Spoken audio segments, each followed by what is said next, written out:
Hey, welcome back to the channel. Today we are talking about the state of gaming and where it's probably going to go. Something that's been pissing me off lately is the fact that the game industry is pushing for higher prices across the board. Xbox just announced their price hike a few weeks back, and honestly, it's disgusting.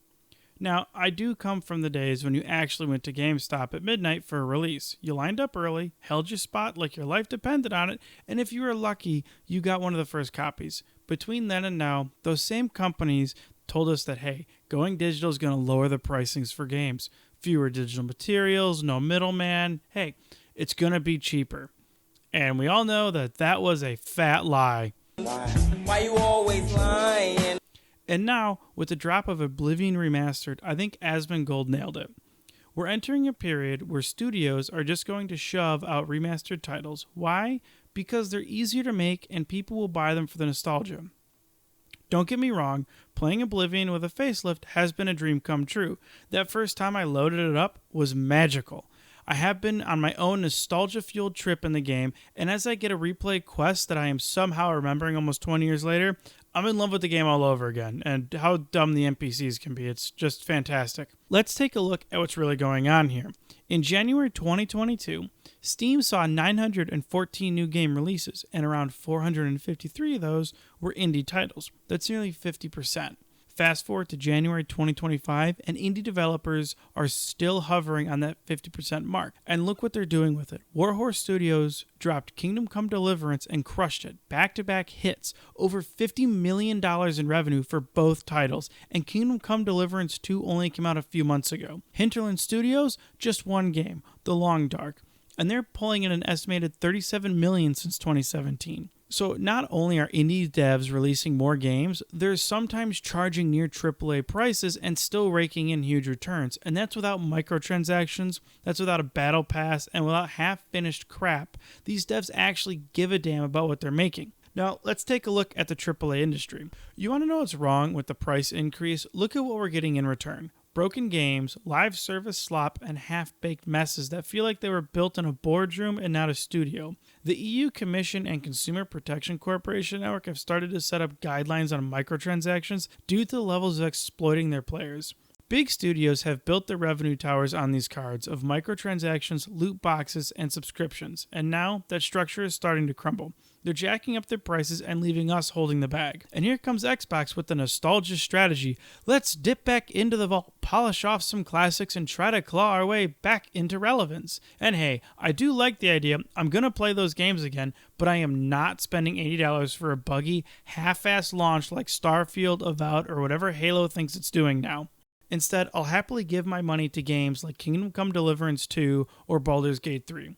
And you want to know why? Because those games were completed games when they sold. They took me on an adventure. I could replay them, make different choices, try new builds. They respected my time and my wallet. Larian, Warhorse, and Hinterland. They all sold me a game, not a monetization strategy. Sure, there's DLC, which is great. I'm going to buy the expansions for my games and replay them. But they didn't nickel and dime me just after opening the game. And here's the real kicker. After Nintendo raised their prices, guess who's the first one to copy their homework? Oh, it's Xbox. Not even a year after Phil Spencer called it manipulative to do so. Yeah, no kidding, they are manipulating us. Why? Because their hardware sales are slipping and their microtransaction money is drying up, thanks to regulators doing their job for once. Now, they'll say that this is all due to market conditions or the raising cost of development, and that's a load of bullshit. These companies are passing the buck down to us. Some people are going to argue that it's the tariffs, but let's actually think about this. That console on the shelf today was built months ago, and even if the tariffs were a factor in this, do you honestly think those prices are going to go down once those tariffs are lifted or removed? Hell no. Once they raise their prices, that's the new normal, and that's what you're getting. What they're really doing here is Netflixification of gaming. Everyone's a gamer now, it's trendy, and investors have sunk their claws in. They don't want quality games, they want reoccurring revenue. They want live service titles. Look at every sports game, every recycled shooter. Microtransactions prop up these titles so they can slap on a new coat of paint every year and charge you again. Or worse, they try to build an eternal money printer like World of Warcraft. And I will say, I'm not hating on these titles. Hell, I play World of Warcraft. I'm just hating on the monetization strategy to suck every dollar dry. At the end of the day, these executives just want to keep the party going. The industry hasn't really taken a hit at all, but we're told prices have to go up. Why? So you can spend $700 on a console and then another $80 per game, which just pushes you deeper into the live service trap they're going to sell you with these games, where you're dropping $10 here, $20 there, over and over for skins, mounts, or whatever digital junk they can sell you.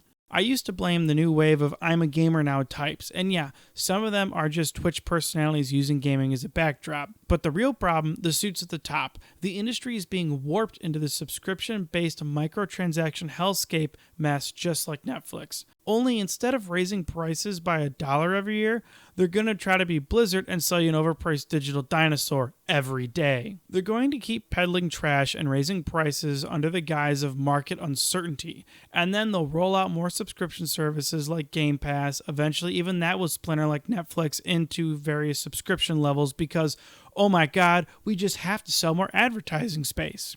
And for what? Record-breaking profits with zero accountability and even worse management. But I haven't given up hope. Indie devs are going to be our lifeline in the future, I believe.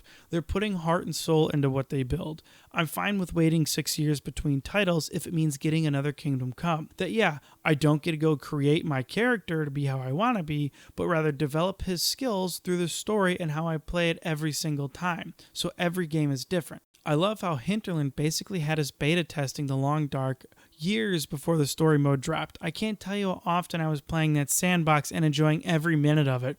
Their story mode was out of this world because of it. Hell, Larian sold us 30 hours of early access for Baldur's Gate, and people were happy to do it because they had so much goodwill built up from the previous titles they made. These indie devs give us what gaming can be again, those stories that actually reach out and touch you, that make you want to play to understand the characters in them and the world they live in. They aren't two-dimensional or a Mary Sue type character. They have depth. You spend time sitting by a campfire talking to them, getting to know them. Hell, I can't tell you how many times I've tried to replay Mass Effect with different squad mates, but always end up getting pretty much Garrison Rex all the time because I love them. Which, if you don't know, Hinterland got Commander Shepard, male and female voice actors for their story mode. So we're talking AAA level voice actors in an indie survival game. If that doesn't tell you the level of commitment these people are trying to put into their games, I don't know how to explain it any other way. And if you still aren't picking up what I'm getting, let's take a look back at Halo 1 to 3. Hell, let's toss in 4. And the conversations that Chief and Cortana have. Yeah, we're talking about an individual who was stolen at birth and who has really only connected with an artificial intelligence put in his head to make him a complete badass. But damn, those conversations, even with the smallest lines between them, had such a huge impact on the players just learning and watching that relationship evolve. And I'm not even bringing in the lore of the Covenant and Mankind in the game series.